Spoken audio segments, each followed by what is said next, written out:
So here we are in the Bespoke showroom at the atelier, and we're surrounded by these beautiful models and examples. And we develop also a different type of Alessandro. I mean, the same model with different type of construction. So based on the discussion on the first meeting with the customer, we propose some variation.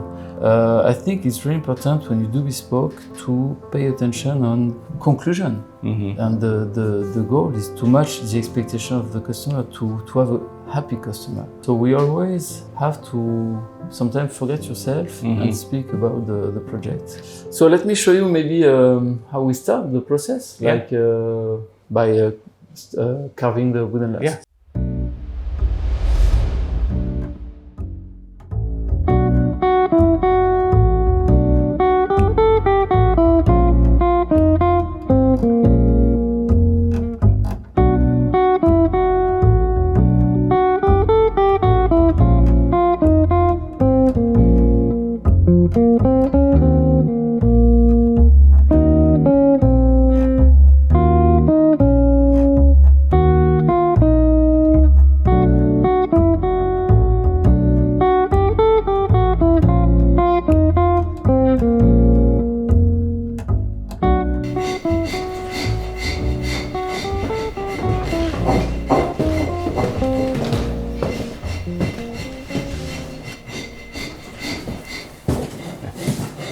So this is where it all begins. Yes, so when we are back in the workshop, the first step is to build the wooden last. Okay. So for that, I have the measurement of the customer. The measurements basically is the shape of the feet with the curve of the arch, some perimeter at specific point, which are the junction, the articulation, the low instep, the instep. I cross the instep with the back of the heel, which is what we call the big entrance, which is where the tongue arrives. Okay. And the ankle. Yeah. In case the customer order in the future, like Chelsea boots or Shuka boots. If the customer goes for boots, riding boots, I will have to take 4 more measurements. Okay. 5 more measurements. Okay. Yeah. Then we do also the print of the pressure point of the customer. This is very helpful because that will help us to understand the natural mechanic of the feet. Okay. So like that, we will be sure that we'll create a good support. And then, for example, here you see that he has a strong pressure on the heel, just a little on the toe. So that means the toe are a little bit high. Okay. So we have to pay attention to avoid cutting the toe and creating some pressure points. Pressure points, yeah. And I mean, again, at the end of the day, it's a bespoke shoe, and so it has to be comfortable. It has to fit. Exactly. While also being beautiful. So how do you balance those two sometimes conflicting objectives? The thing is, for us, the difficulty for Shoemaker is to understand the expectation of the customer, to understand what he wants. The taste is not objective. You have your own taste, I have my own taste. So even when we were talking about beauty of design, some customer doesn't like that. They want something very round, very like what we call bulky. Yeah. So we need to understand and to be sure that we get the expectation of the customer. Same thing for the comfort. Okay. Some customers like to be very snug, some other like to be very roomy. So we have to adapt. We have to forget ourselves. We need to focus on the wishes of the customer. Otherwise, it's a failure. For example, 2 same exact measurements for 2 different customers. I will not use the same last. I will make 2 different lasts, of course, and I will have to adapt the last to the expectation of the customer. So at the end, the last can be very different. Very different. Yeah, and as you were saying, in the showroom, that even the design of the shoe is impacting the design of the last. Yes, of course. So if you do a last for a loafer or an Oxford, it's a bit different. Yeah. If you do a last for a low vamp or a classic loafer, it's also different. Yeah. If you do a last for Chelsea boots, or it's different again. Yeah. So we need to integrate all of those things, and on top of that, Berluti has a big range of toe line. Okay. So you have to remember always that the last is not the copy of the foot. The last is the entire volume of a shoe. So the last has to integrate the fit and the aesthetic. Okay. So in a way, the comfort and the proportion. Okay. So we need to find the good balance for each customer. Each customer has different wishes. So you take the measurements, and then, where does your work really begin here in this room? So the begin will be to build the wooden last, to carve the wooden last. So let me show you how we work. So based on the measurements, I will have to start. So when I start carving the wooden last, I first choose the block which will be easier for me to achieve the volume. So the last is made in two parts, what we call the fit part and the aesthetic part. Especially at Berluti, because again we have a big range of toe line, of possibility. Whatever the shape of the shoe, the fit has to be comfortable. So we always focus on the fit first. Okay. So for that, I choose the block, and I will start by taking the articulation position, natural mechanic position, and build the last to follow the morphology of the foot.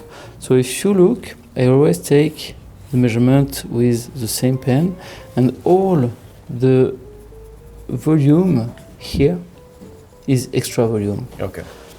So you start from the last that is larger, and then you work it down. Yeah, larger. So even though this is it already has a shape, right? That just gives you. It's not really a shape actually, because the arch is very flat.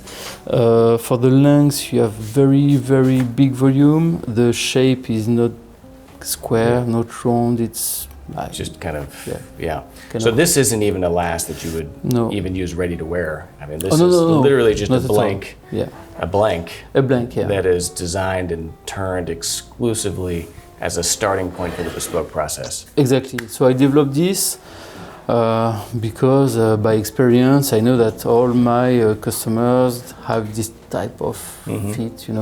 When I travel in Asia, I take another block, and for very skinny feet, I have also another one. But the result is always the same. The last will be definitely totally made for the customer. So in some ways, it's like a tailor's block pattern. Yes, It's just a starting point to help In the past, we were. accelerate the process. Yeah, definitely. In the past, we were using this. Really? But it took like 2 days to make a last. Today it's around like 3 to 5 hours for 1 foot. So I mean, look at the amount of work to just get this to where this is, right? And it's a lot of huge work. So we used to, no, we didn't do it with this. We did with, so either, I don't know the name in English, With but an axe? kind of axe, or like Big chisel. saw. Yeah. No, Oh, the okay. very Bandsaw. dangerous one, But so little by little, you start by, taking like rough. Are there any clients line. for which you have to start with this? They've just got such special feet. Not recently. It's it's still an exercise Yeah. when you learn how to make shoes, to be sure that you understand well the balance. To avoid having twisted last, to be sure that you integrate the volume, the arch, the position of the arch when you sit the heel at the right height. Yeah. So the twisted last isn't a feature. I mean, that's not. No. No. Actually, I don't do orthopedic shoes, Okay. so I don't want to ruin the knees of my customers. With twisted lasts, yeah. So actually, no, I don't try to make a twisted last, except if the customer told me, look, I have orthotics designed by an orthopedic guy, whatever. So I do a copy of the orthotics and I integrate in the last. So in that case, I can do like very curved, but it's a different work because we need to anticipate to create like the same volume of the orthotics on the last. Then we put leather cork. So we do the copy of the orthotics for the customer, and those copy will be integrated in the shoe. So it's much more work, but only in that condition I will compensate. And create some movement for the body. Otherwise, I'm not a big fan of that. So here we're shaving it down, right? Yes, we are so shaving you're down. marking. You're marking with your pencil. Exactly. The excess that needs to be removed. So we use this tool, which is a very traditional tool in France, mostly known for the clog maker.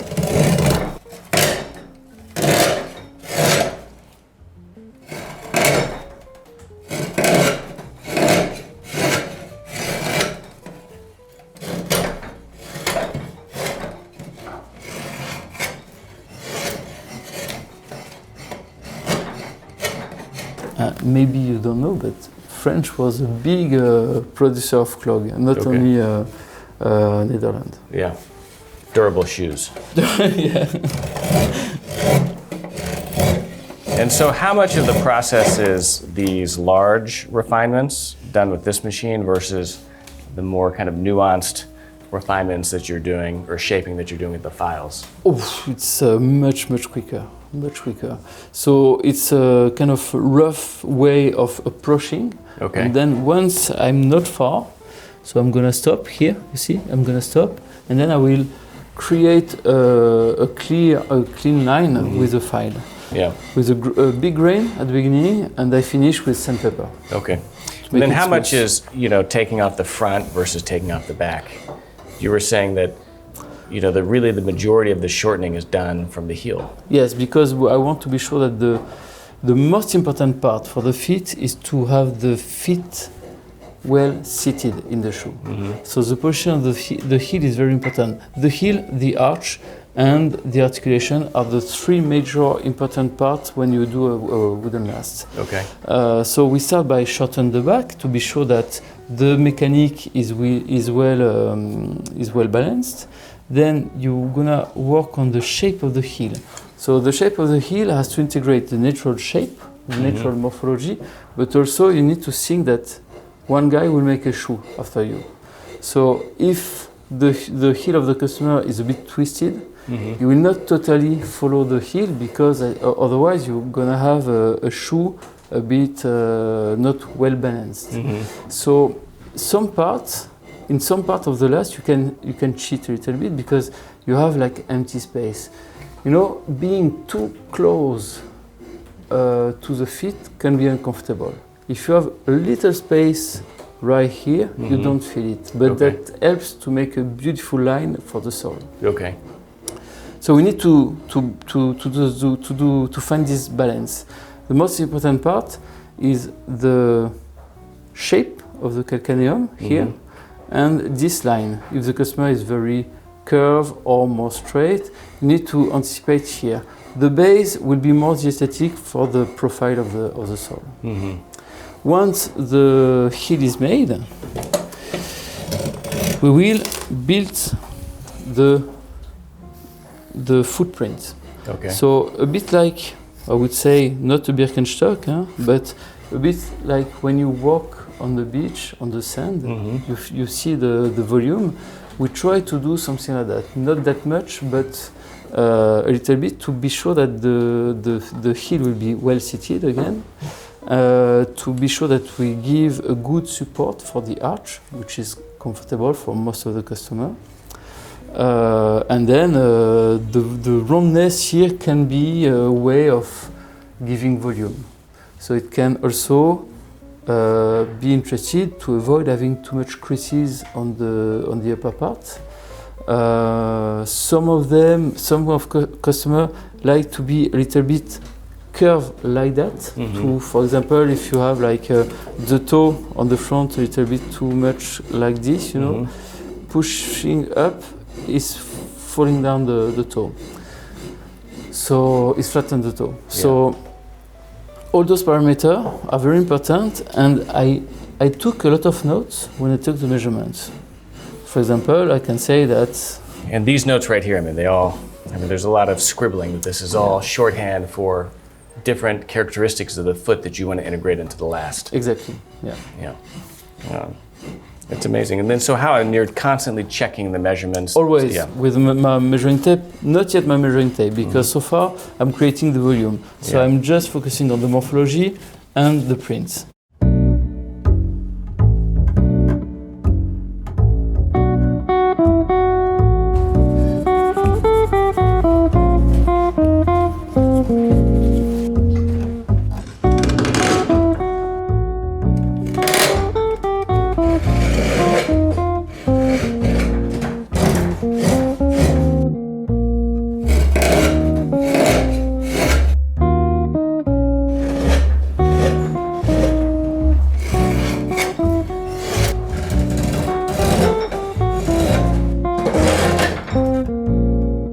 So this is where you start to refine that shape. Yeah. So the file has two sides, one flat, one round. The flat will help me to create the line.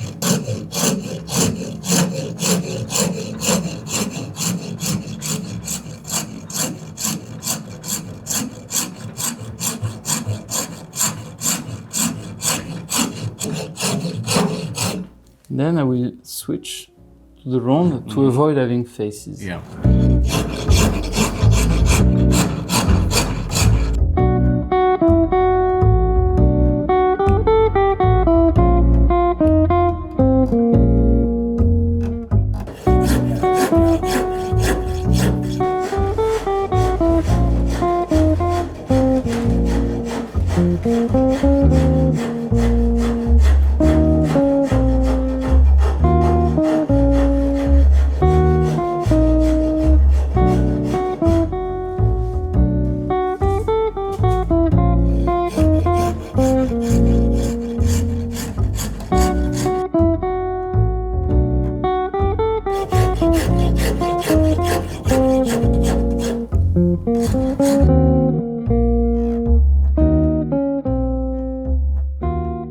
So how many hours of filing do you think? How long would you say it takes to create a last in your life? We've been doing this 30 years, right? 20, okay. Yeah. For a wooden last, I spend an average of 3 to 5 hours. Okay, yeah. And that's just for 1 foot? Yeah. So what we do, I do a copy. Okay. So usually I skip this step, but usually what I do, I compare the measurements. So I start by measuring the length, measuring the width, and controlling the measurements between both. And I always start by working on the bigger foot. Okay. So if it's the right, I'm gonna cut the right. If it's the left, I'm gonna cut the left. Then I do the copy. So if the difference is not big, I will do an average, and then I do a copy of the last. Like that, I'm sure that left and right will be exactly the same in terms of aesthetic. Yeah.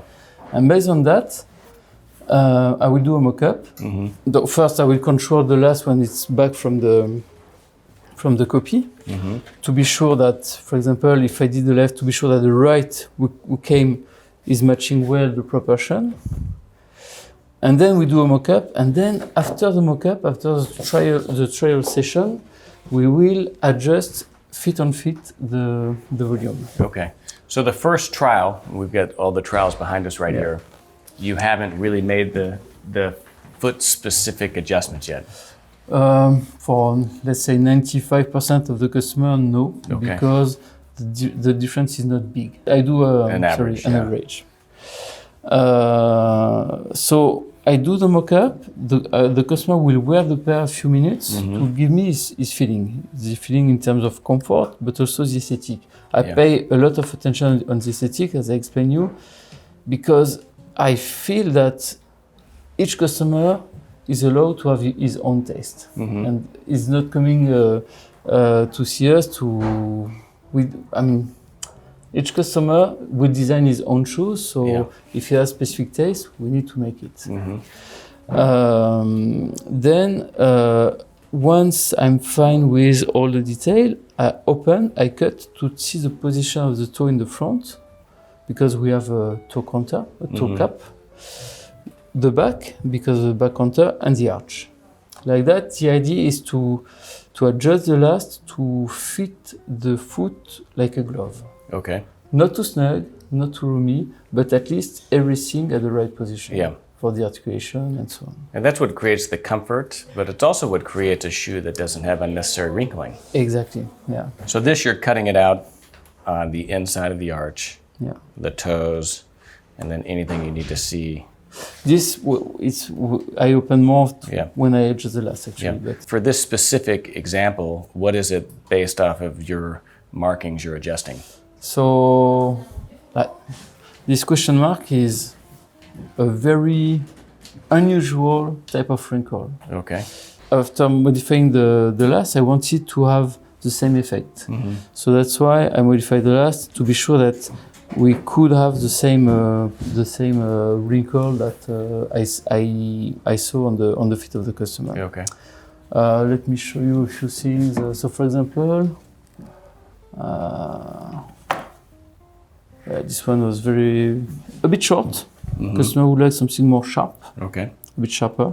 And here you've got the toe shape worked into the shoe so the customer can visualize we switch step. We will come back to the last later on. But so for example, this mock-up was very interesting because the buckle was perfect, everything was good, but he had this feeling of, being too much like in a cage, you know? So when I opened, for me it was initially super nice. And when I open, I just create an incision here to open it a bit and to ease, the volume. So actually, this stitching here is creating a tension. So if I do another style of shoe, like let's say a slipper, because the customer will not mention anything, it will be comfortable. But with this line, you create a tension which make it uncomfortable. So by opening here, if I want to do this model or some classic Oxford, I need to open it a bit more to give extra volume here. Okay, and you'll work that into the last. Those are adjustments you're making. Yeah. It was a bit too curved here, but the base of the heel was perfect. And so slightly short, so I will add extra volume at the toe to keep the shape. Do you feel that it's possible to go straight to finish, or do you definitely. Yeah, it's a minor adjustment for me. Okay. Yeah. From this point, but from measurement straight to finish, do you feel like that's something that you can do? Most of the time, I have nothing, not big issues not big adjustment, but again, I want to be sure that the customer likes the shoes, not only the comfort. The comfort is always, okay, it's a bit snug, we can stretch it a bit the shoe, we modify the last, we put back the last in the shoe, and we make it comfortable, like a tailor would alterate the length of the sleeves. This is not a major problem for me. As we have a lot of big range of toe line, the possibility of creating things is huge. So you have a lot of way of mistakes. So very complex, the level of work that you're doing here at Berluti, right? I mean, how all these things have to come together. That's what makes it very exciting. Yeah. No 2 days are the same. I'm sure there's no two shoes that are the same in a given month. Exactly. Yeah.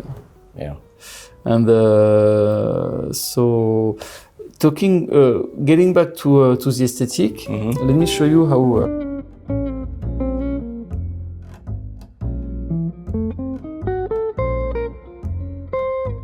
So after working on the shape, the morphology, making the footprints, so roughly we create the line like this, the arch.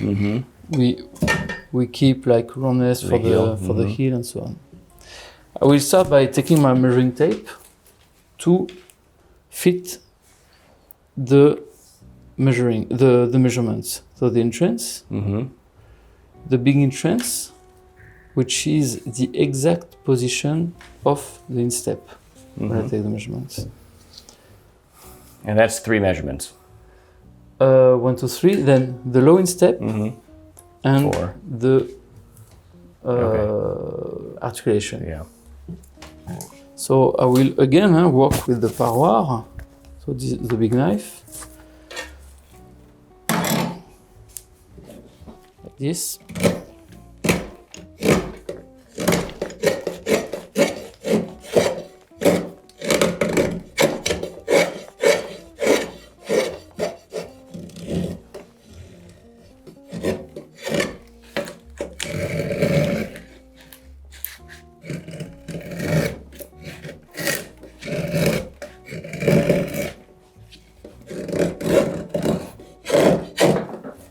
So back and forth, I will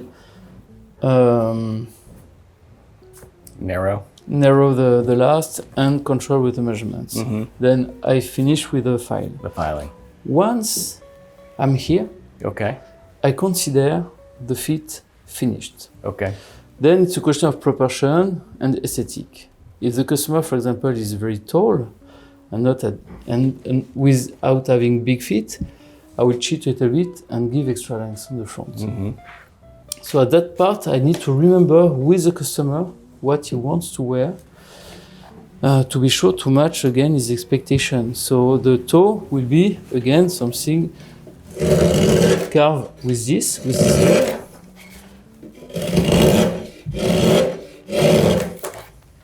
So I try to match the sale of the shoe, the morphology, the body of the customer, and so on.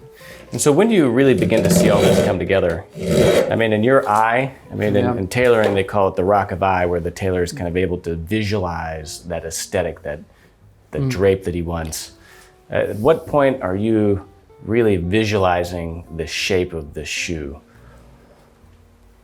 Probably at this point, right? Once you start working definitely. on the toe. I already know when I start building a last, I know what I want to do for the customer. So at the very beginning, when I choose the block, I know that I will need maybe to give extra hand, so I will take something long.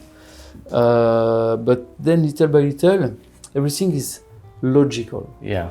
The curve has to be logical. So this is a lot of shortcuts, unfortunately. So it's not easy for you to explain you. But okay, let me take this. So on this, it's a last I made from the block.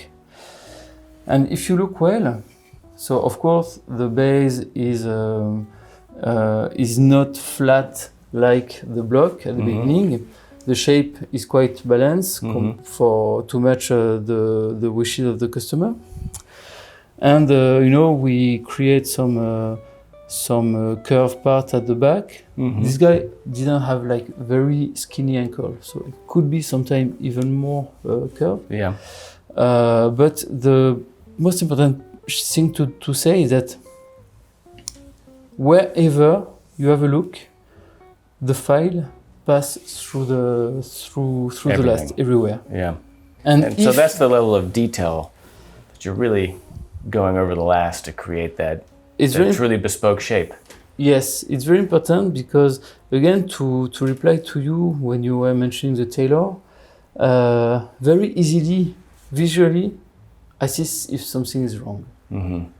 It will not maybe be perfect, but I know that this last will fit the customer properly. So, do we do shoe without mock-up? Again, no, for question of aesthetic, of proportion. But in terms of fit, I'm not very scared about doing this. Yeah, and that comes with skill and practice. Yeah, it's a lot of years and years of practicing, of course. But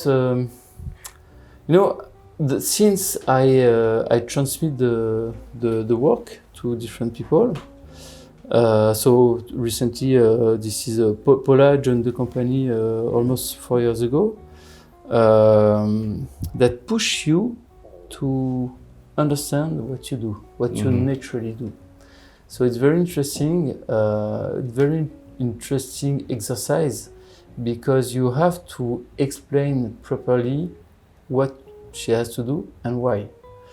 When you understand why, that means you totally mastered it. Yeah. Yeah, but I guess I don't know. They say teaching is the highest level of knowledge, right?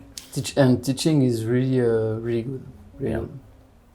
So how different? So you've done the foot part, right? The fit, all of the anatomy of the foot is kind of taken to the back, and then this forward part really is a function of the toe shape. Yes. How much variation can you have with one customer? I mean, so you have one customer having different toe shapes, and he's got several different lasts? Yeah, could be 10, 12, even more. Really? Different lasts. So usually, that's a good example. I have a customer here, thank you, with the 3 different toe line.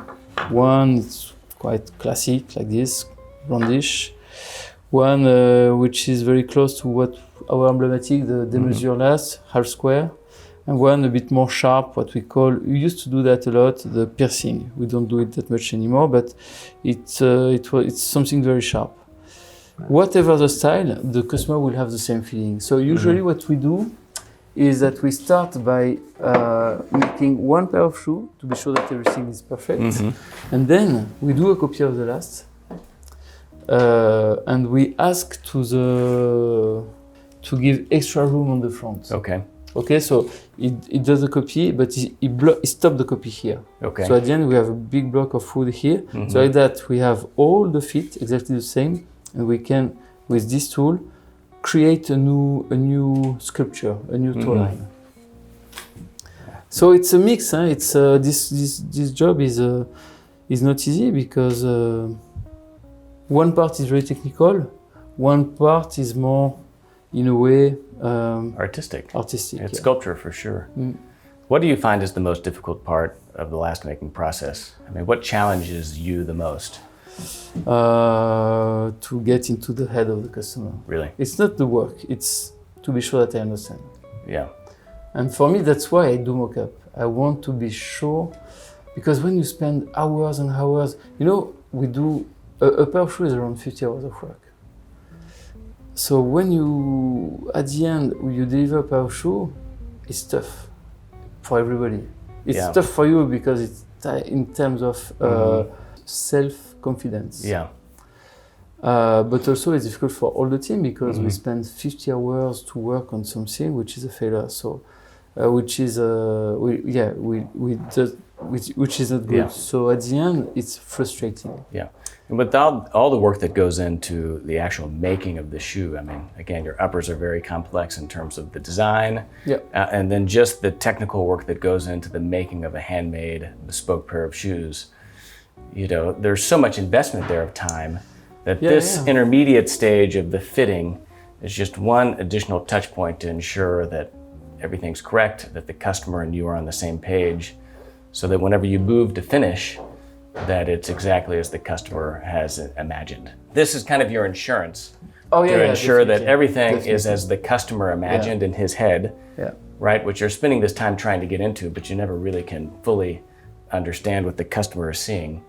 And so he's able to see it, he's able to wear it, and say, that's exactly what I wanted. Exactly. And then you spend the 50 hours making the shoe. Definitely.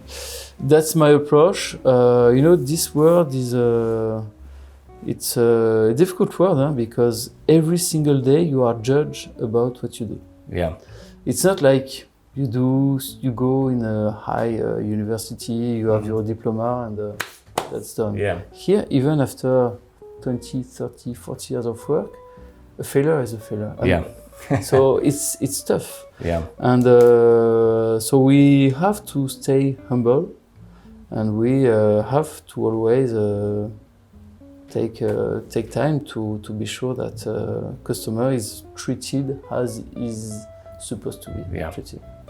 It's amazing. It's beautiful. One of the other things that you were talking about is how here at Berluti, because again, just the complexity of the design of the shoes in terms of the models and even some of the nuanced techniques that go into the creation of those models, that you're involved in really overseeing every step of the creation of the shoe. So not just the last making, but also directly involved in the pattern making, the uppers being closed and sewn together, and the actual bottom making. Is that correct? Yes, because, and that's why we like to have all the workers in the same place, because the more you have possibility, the more you have way for mistakes. Yeah. And even sometimes just talking, the meaning of what I say has maybe a different understanding. Yeah. From my coworker or whatever. So I want to be sure to control the line of the design, and also they didn't meet the customer. I met the customer. So I want to be sure that what I have in mind is understood. So for that I control the line. I'm not saying that I do everything. You still have specialization, but you're able to and they are really better. They are better than me at that stage. So. They are very professional. Just I want to be sure that they understand everything, so I control all the steps. Yeah. So maybe you can, if you want, I can show you how we do the pattern. Yeah. How we will draw the design and do the upper. Yeah, that'd be an honor. Thank you. Okay, let's go.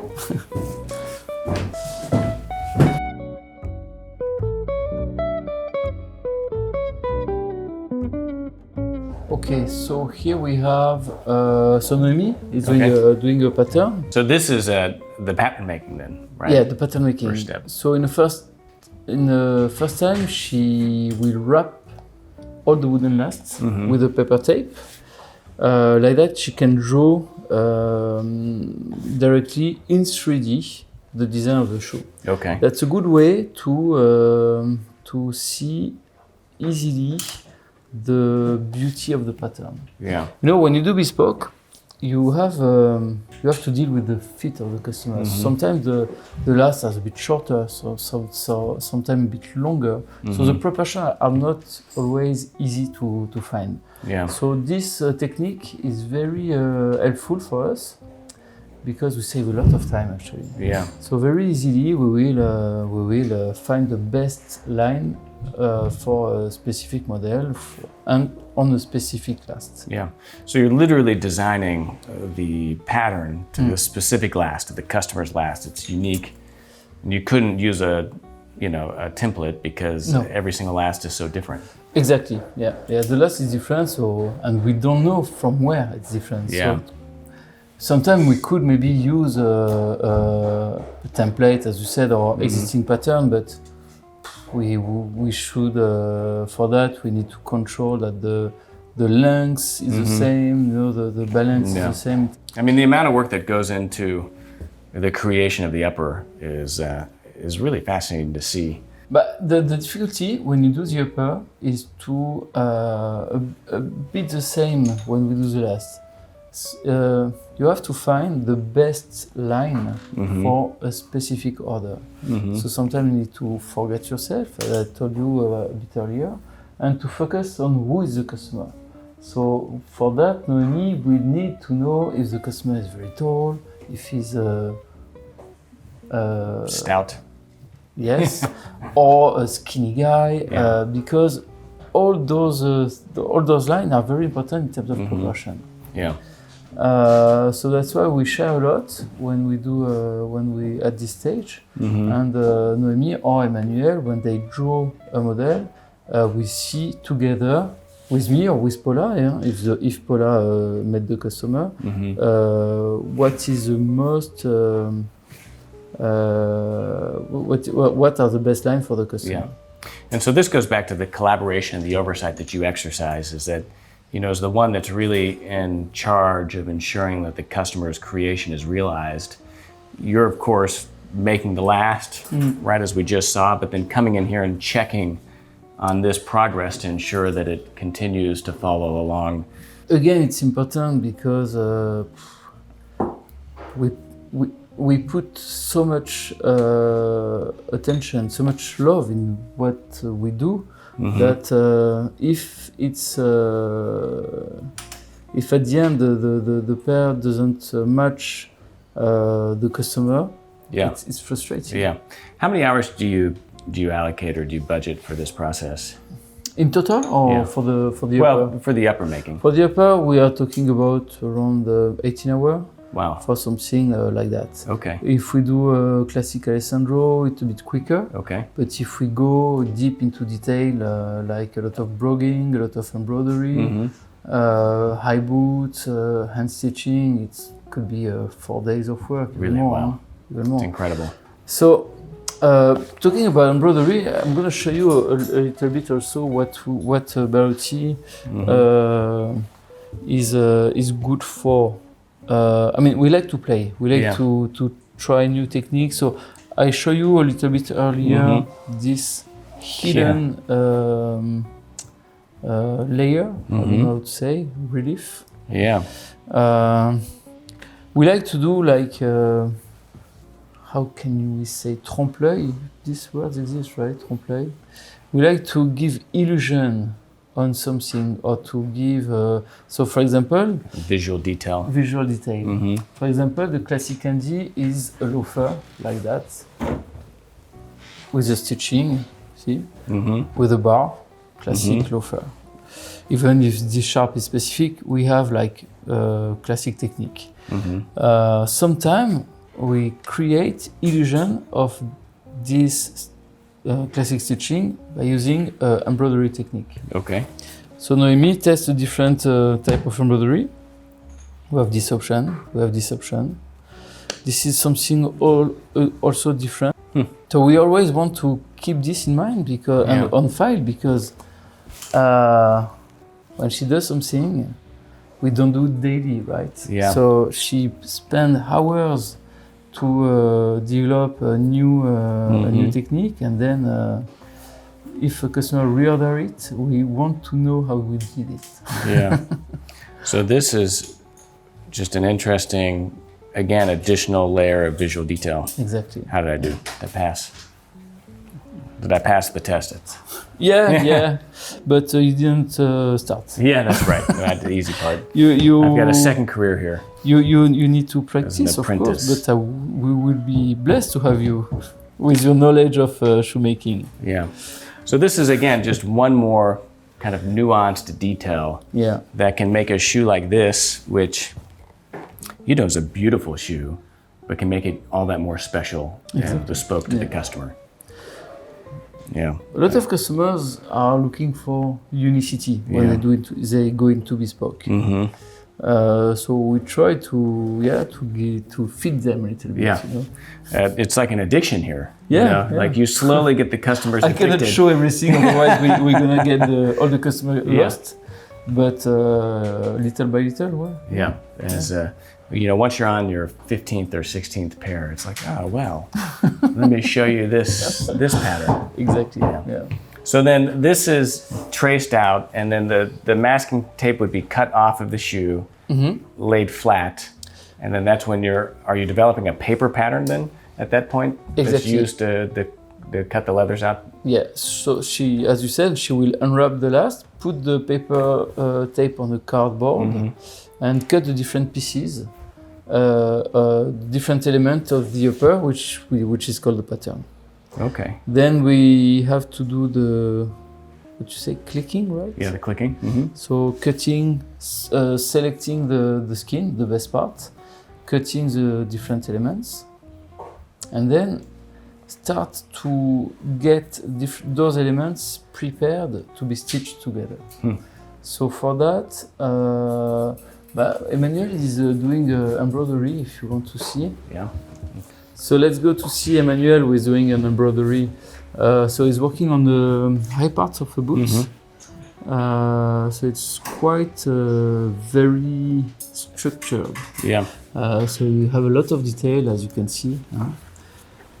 So at the end, of course, with the patina, it will be much more subtle because it's the patina will be a grayish, gray. Yeah. Like so this you would lighten it right? Actually, it will be almost everything black, but Okay. you will see, a little relief, so kind of highlight a little bit the line.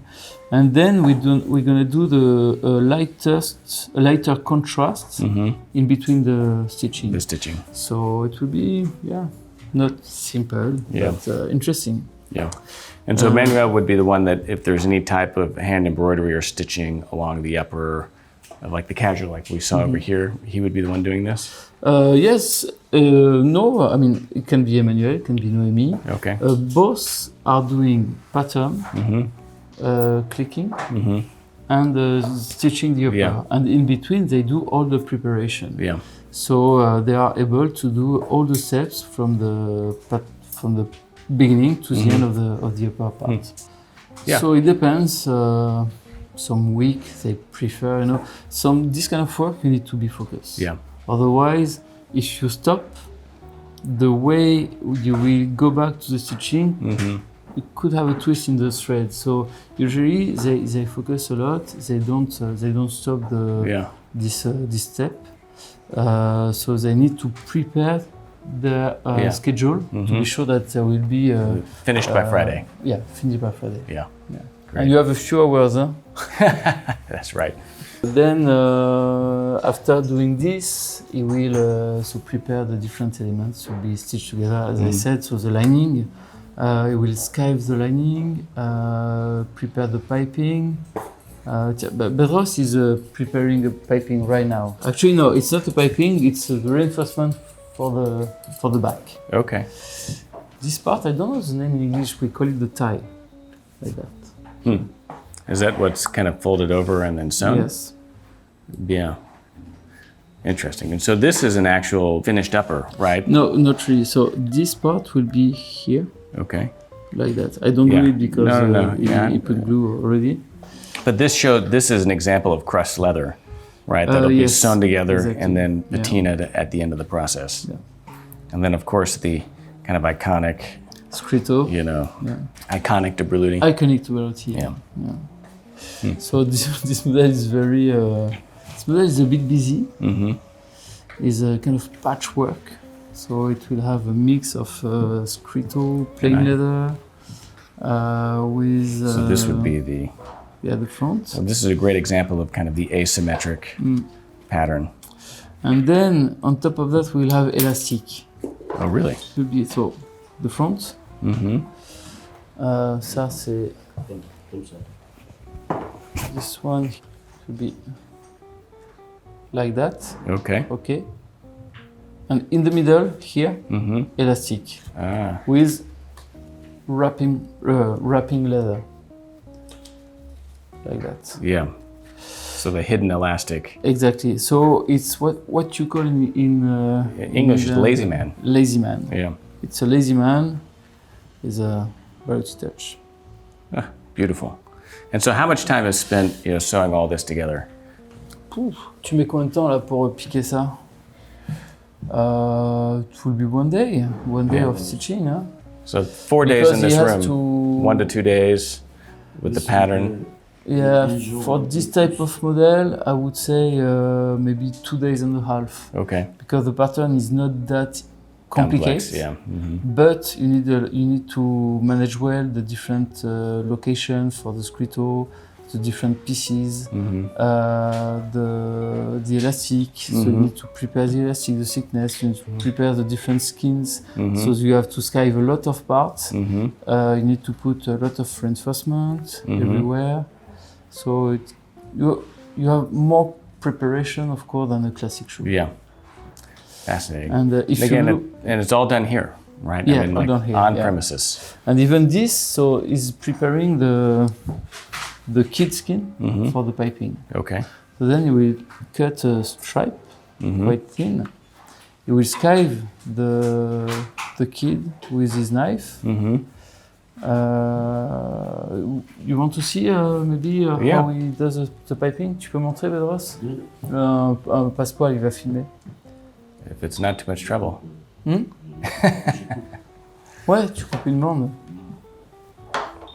And even the piping, we could buy like 50 50 meters of piping already made, but we prefer to do it. So he selects the skin. It's not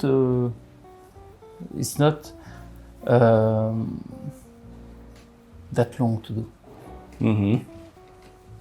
Just one more element of, the total control that you guys have over the entire process. Yeah. Especially if the customer wants like piping with a specific color to highlight a little bit, the quarter, the border. We can do it.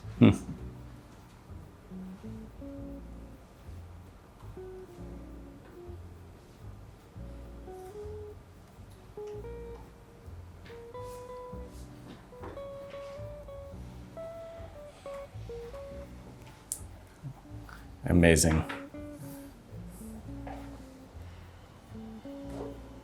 Makes it look so easy. One, smooth. A lot of practice. Yeah. Dominic Casey has that story he tells of his first day. He's with this old Polish shoemaker that goes and skives the sole around the last in one smooth, movement. Dominic goes, I'm gonna try that, I can do that. Takes with his skiving knife to go do that, slips the knife, shoves it into his wrist. Wow. And the shoemaker says, I don't mind if you cut yourself, just don't get blood on the shoes. We cannot say that anymore today.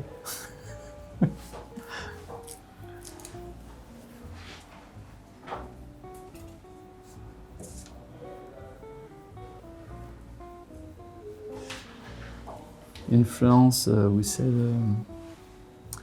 c'est le métier qui rentre, meaning it's the job is getting to be new, Yeah. Meaning you have to pass by that to masterize the job.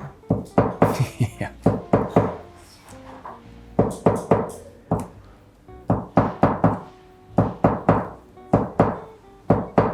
So it's rolling like that to keep the Voila. the full thickness here. And then, as it's very thin, you will not feel it. So you will not be able to see the layer. Yeah.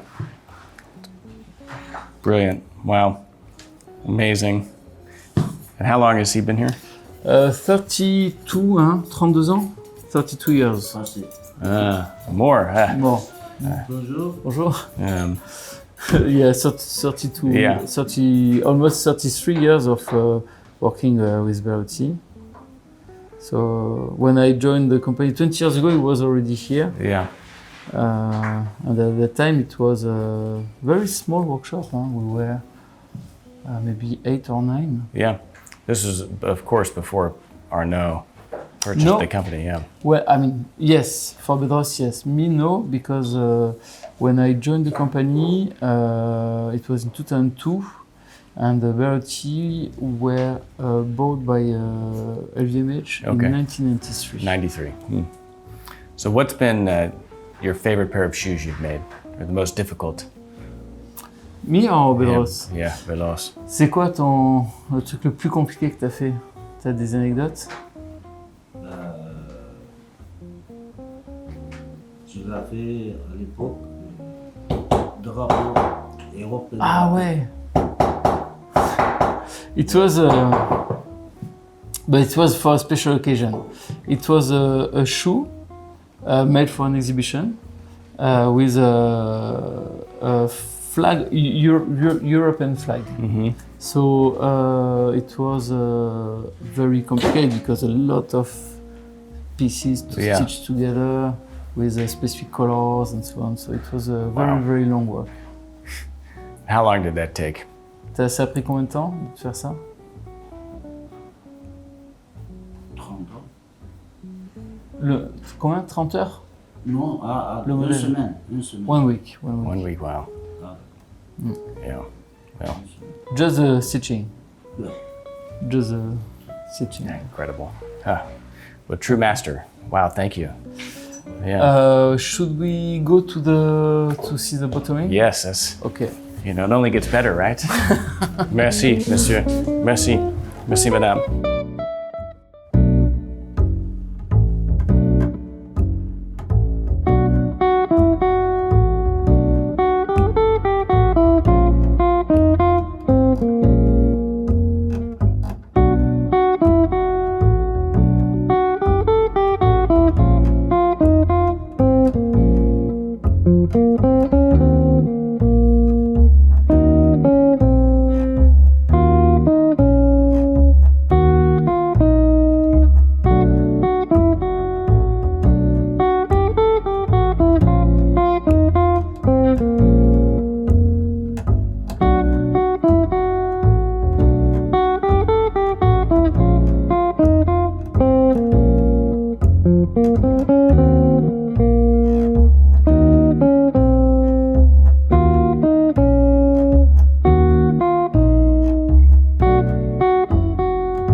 So here we do the bottoming. Ah, So we have Carlos, Antoine, our apprentice, and Kevin. We are 4 in this room. okay. And again, all the making is done here. You're not utilizing Yeah, we any have one outworkers. home worker, Okay. Alexis, but Carlos is following him every Friday. We communicate. We receive the work and we share a lot. Yeah. We share a lot. So this is where it all comes together, the lasting, the making, the bottom making. We always prefer to do that again for the consistency and the better communication. Here, Carlos is working on the toe puff, so he's finishing to sand it. And does he have references? I mean, because there's so many different toe shapes. Will he take a reference just?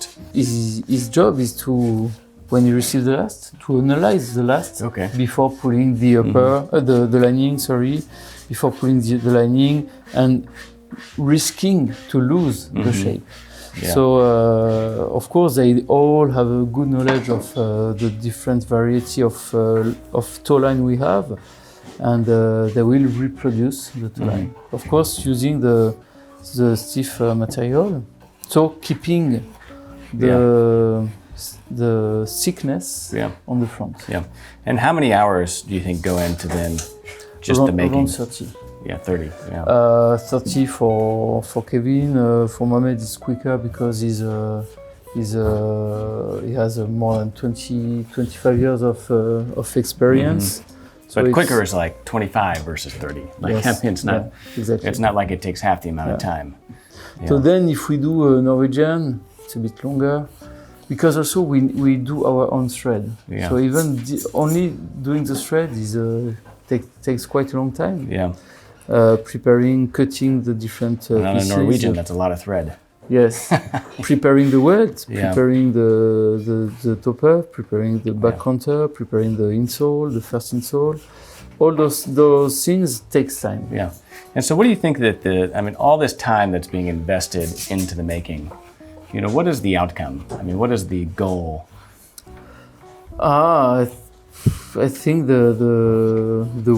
it's a good way to keep the tradition. Yeah.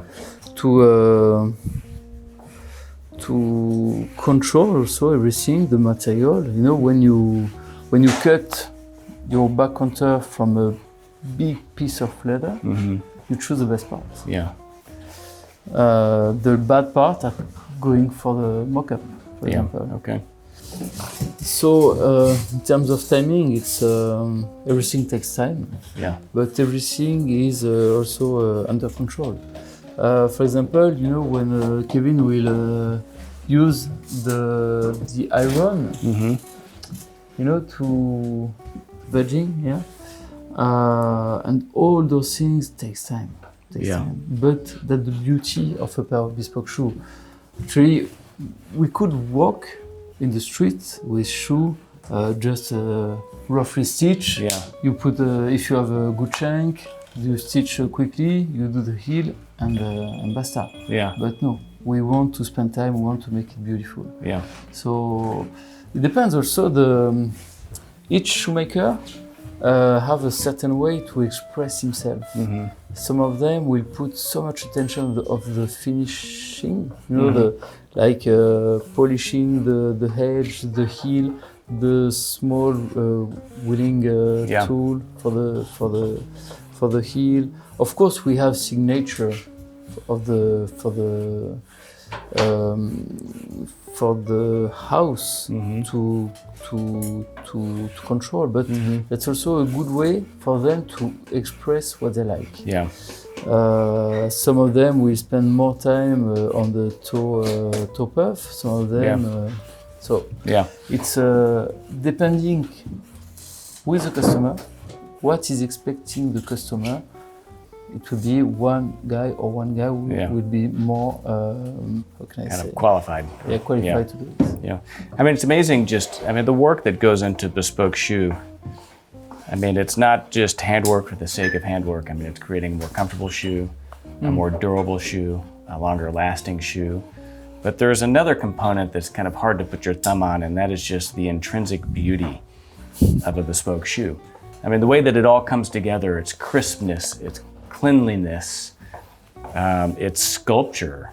I mean, there's something really beautiful and inspiring about that. You should write a book. Yes, well, one of these days I'm going to work on it. But, that's one of the things that I've always loved about shoes is that it's sculpture, it's art, it's craftsmanship at the highest level. But at the end of the day, and this is what I think I love most about it, is something that you can wear and live in. Yes. Right? And so it's not merely a sculpture you're going to put in the corner of your home or a painting you're going to hang on the wall, but it's all this incredible work and craftsmanship. It's your entire career, the career of, the people doing the pattern making, the cutting, the clicking. And then here we have the makers, 20 plus years, just the aggregate amount of knowledge that goes into a bespoke shoe, really to me is astounding. Thank you. Yeah. Thank you very much. Yeah, well, thank you for sharing this with us. And this isn't even close to being done, right? No. We have a few days to go. Then so we'll have to finish the toe, put the proper glue, which is glue we prepare ourselves. Then pulling back the front, then do the stitching. Yeah. So this one is not well stitching, right, Carlos? No, this one is inside-outside construction. Okay. So we have to take out the last to do the stitching inside. Oh, really? Okay. So, of course, first doing the. So this would be like a bespoke equivalent to a Blake stitch. Blake, yeah, exactly. So you still have to put cork, the shank to prepare everything, the sole to engrave the sole, take out the last, do the stitching, put back the last. Finish the heel and so on. Yeah. So still a lot of work on that. And amazing. All the finishing can take hours and hours. Yeah. You see, so Kevin now is here. They receive the wooden last, they receive the upper, and they do the shoes from A to Z. Okay. So he's at the stage of making the fiber, of the sole. Very compact. A bit packed and. More regular. Yeah, smooth. To have a very smooth sole. So another element of a bespoke shoe is just how beautifully finished the edges and heels are. Something that's overlooked. Yeah. And ready to wear. Yeah. So let me show you a few finished pair. Here. There's something quite bright. Wow. Graphic. So, based on classic Andy, we did a twist with white stitching, white piping to make to make it more casual with very strong contrast and a fake monk Okay. at the bar. It's a suede nubuck alligator. Yeah, quite interesting, but the finish is very nice. We still need to clean it, but you see just look the at the- seat. You know how well this heel block sits underneath the heel. I mean, the beautiful edges. You know, it's a great example of Berluti. I mean, how really anything can be imagined. I mean, this is a completely unique, one-of-a-kind shoe. You'd never see this, Yeah, for sure. you know, ready to wear. And then just how perfectly it's executed. I mean, just this piping here is, the detail's amazing. The shoe tree, of course. So the shoe trees are made outside of the workshop. We made the shoe tree with 2 guys in France who are probably the last one to do the shoe tree like that. And to match the lining, right? To 'Cause match this the is lining, yes. kind of a plum purple. Wow. And the bespoke shoe tree has to fill totally the empty space, but without pulling on the back.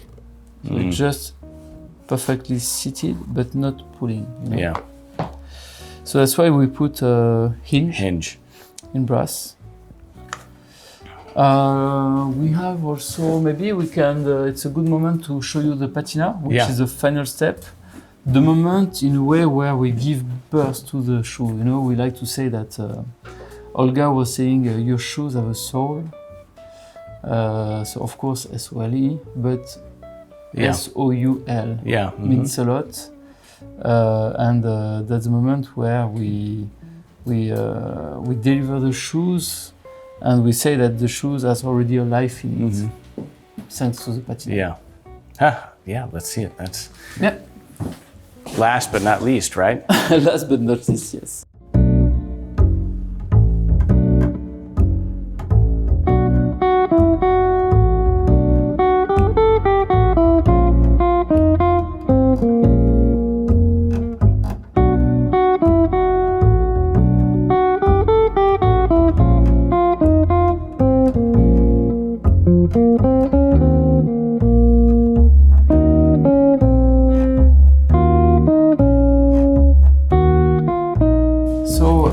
Sunita is working on a Saint-Emilion color.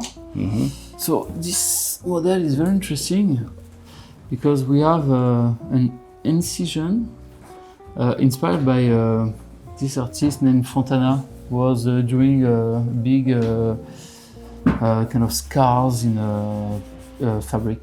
I don't know if you are familiar with this. So this is very popular actually. A lot of customers order this style, and it's quite kind of twist from a classic toe cap. Okay. So the patina will be Saint-Emilion. Saint-Emilion is a rich and dark burgundy, quite easy to wear with all the formal suit color like blue, gray, charcoal. And this model will be very light because it's made with this rubber, very light rubber. Yeah. Wow. But the look is still. It's amazing how lightweight that is. And so this starts as a black leather. So it was it was black, yeah.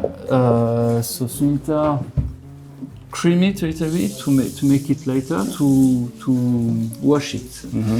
So we start by washing a little bit the leather to create some contrast, some fading. Once we have like those light parts like that, she will put pigment. Okay. To make to approach to the final patina. Yeah. And so this red was put on top of that, just one coat or a few coats of the red, and that's what gives it the rich kind of Bordeaux. Exactly. And then she's, I guess, burnishing it or antiquing it, you can, with the black polish. And this is, every pair goes through here.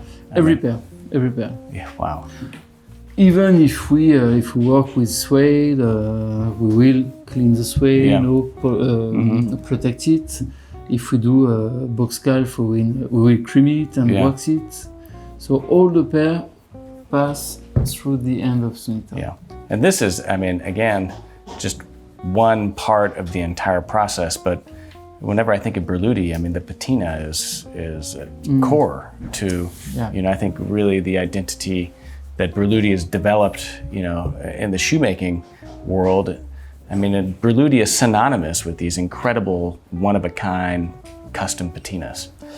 It's true that even if today everybody does patina, that's something very strong for Berluti DNA.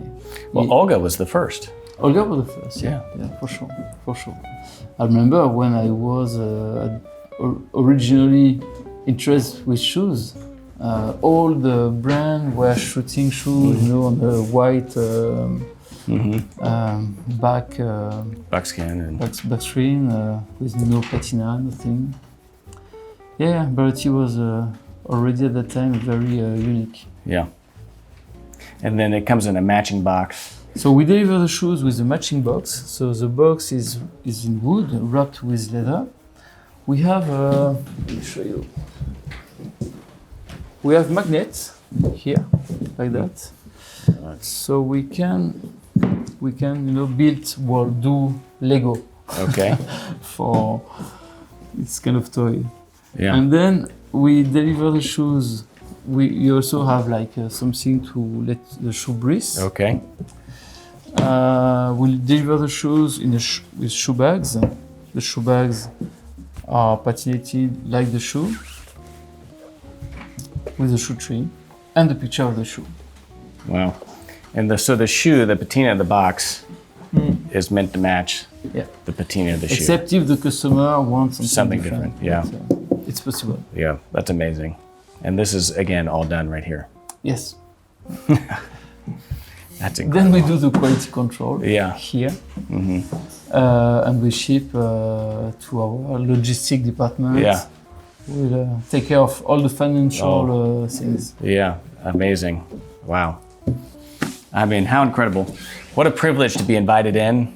And I have to say, I mean, I've had a profound respect for Berluti, of course, since I've fallen in love with shoes, but to see the work that goes into these firsthand, and to really to see the diversity of bespoke models is just magnified my appreciation of just the quality, craftsmanship, and tradition that you guys have here at Berluti even more. So, Jean-Michel, thank you so much. Thank you. It was a real honor to have you today. Well, the honor is ours, you know, speaking for everyone on the channel, and, you know, for taking time out of your day, a busy Friday here in Paris, and really showing us, you know, all the different steps has really been something I've enjoyed. Thank you very much. Yeah. Thank you for your time. Yeah, thank you nice so much. To see you again, and see you soon. Okay. Yeah, thank you. Wow, what a privilege to be invited inside Berluti's Bespoke workshop here in Paris.